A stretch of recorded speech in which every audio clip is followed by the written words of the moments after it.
Cuando el 7 de abril de 1979, el día de mi detención, mi vida pegó un vuelco mientras la represión intentaba borrar una historia de luchas y tachaba de criminal a toda una generación.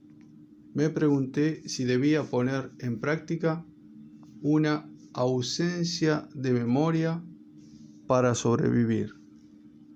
La cuestión no era tendenciosa y mi propósito no era esconder acontecimientos que pudieran tener consecuencias penales.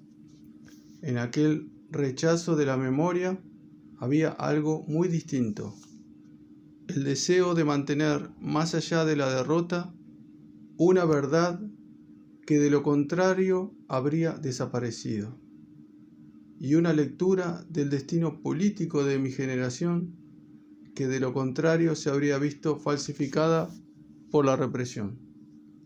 De hecho, había habido un sentido fuerte de aquella historia, una línea que debíamos defender, que tanto esfuerzo nos había costado construir a una generación de mujeres y hombres.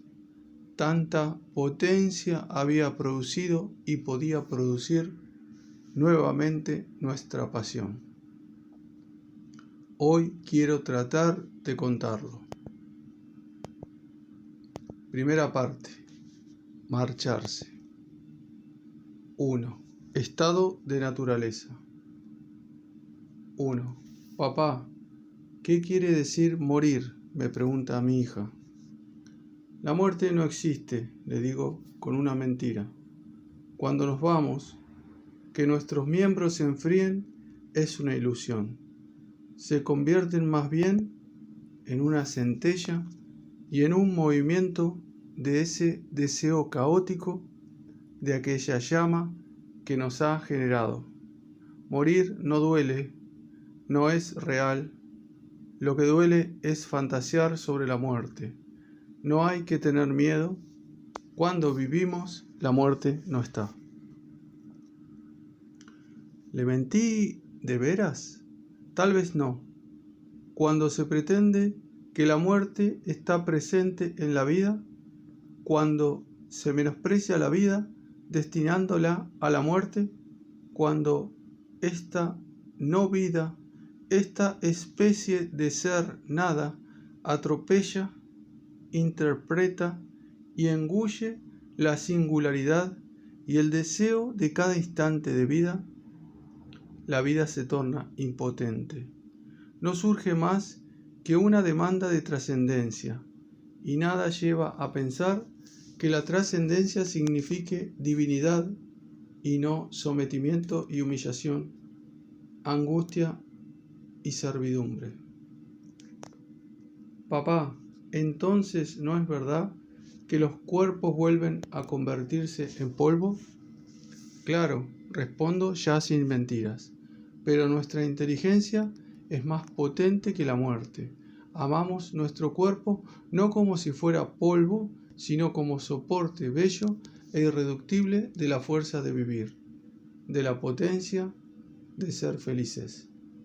La vida es una lucha implacable y feroz contra la muerte.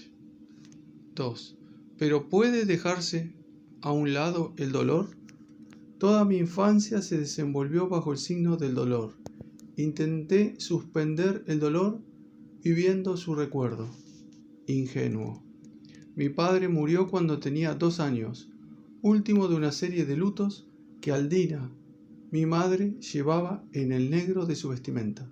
Antes de enviudar, en un corto periodo de tiempo vinieron a faltar las hermanas Teresa, de tuberculosis, y Yolanda, de parto.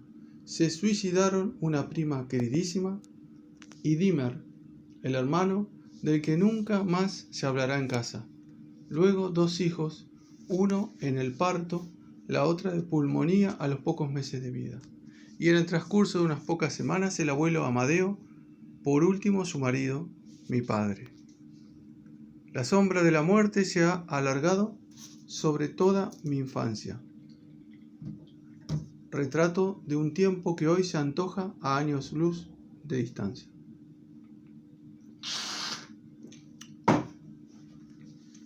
Estamos a principios de los años 40.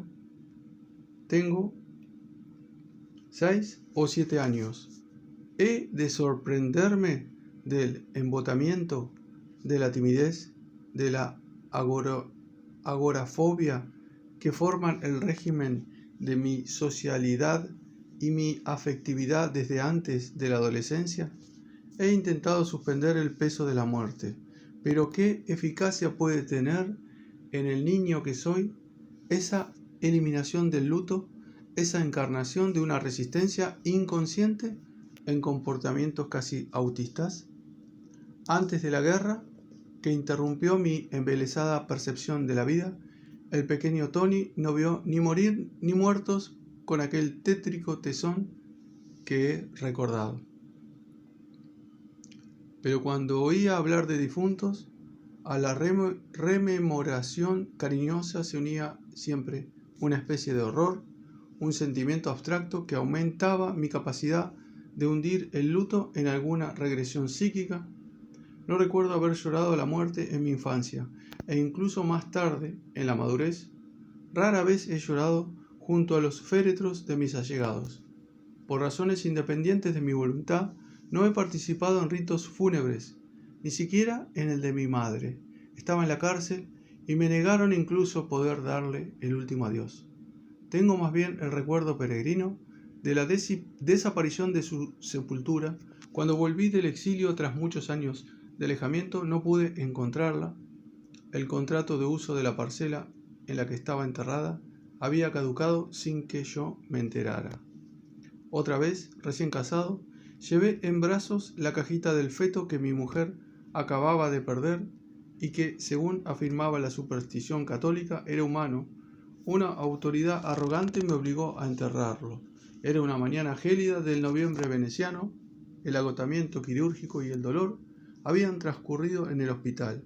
Llevé aquella frágil reliquia en góndola al cementerio, a San Michele, justo enfrente. El remo partía el verde helado del espejo lagunar y la belleza helaba las lágrimas. Ni siquiera entonces vi el cuerpo del niño muerto que no había conocido la vida.